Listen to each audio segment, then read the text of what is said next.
احبابي غبرت عليكم. اذا كيف شفتوا معنا المنتخب المغربي تمكن من بلوغ نصف نهائي كاس العرب بعد ما فاز على سوريا. صراحه منتخب سوريا منتخب قوي بزاف ومنظم، غير بصعوبه باش فازت المغرب. في نظركم اشمن منتخب بغيتوا نتلاقاو معاه في النصف النهائي؟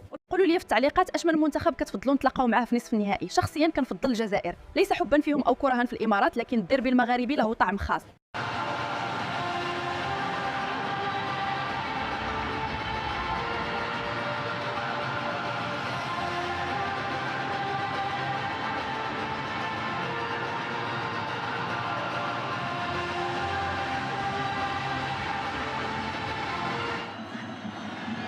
كرة ملعوبة عرضية خطيرة داخل المنطقة بالراس، ما زالت تسديد. الله الله على التهديد الأول، الإنذار الأول من الأسود في اللقطة الماضية، ولكن هداية على طول يتصدى.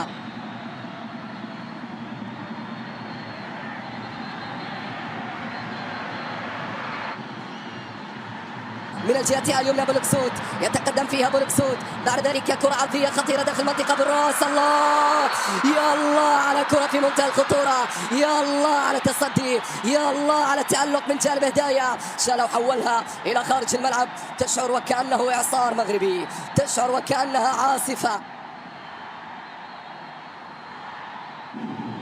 سعدان حولها في اليمين، انه بولكسوت الان بكرة العرضية. هذا كريم، هذا كريم في انتظار الضربة، الضربة باتجاه كريم. الله الله الله يا كريم. بركاوي اراد ان يسجل الهدف الاجمل في البطولة، اراد ان يسجل الهدف الاجمل في البطولة بهذه الطريقة. يا سلام يا سلام يا كريم، لكنها مرت الى خارج الملعب، تحولت الى ضربة مرمى مرة اخرى هنا في نص الملعب.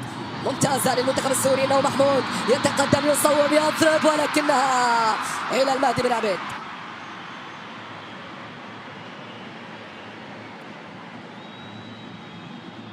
أسامة يتقدم، تغيير الاتجاه بشكل جميل في اقصى اليسار. هذه المحاولة المساوي عرضية خطيرة، الضربة قد تأتي الآن. بولكسود قوية، ولكن الدفاع يتدخل والكرة تعدي إلى خارج الملعب، مرت إلى خارج الملعب. هذا هو وليد أزارو.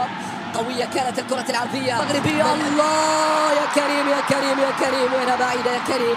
مرت يا بركاوي، مرت يا بركاوي، تحولت إلى خارج الملعب.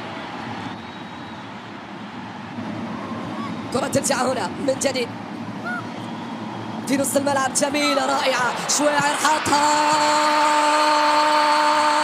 1-0 لأسود الأطلس، 1-0 عن طريق وليد أزارو.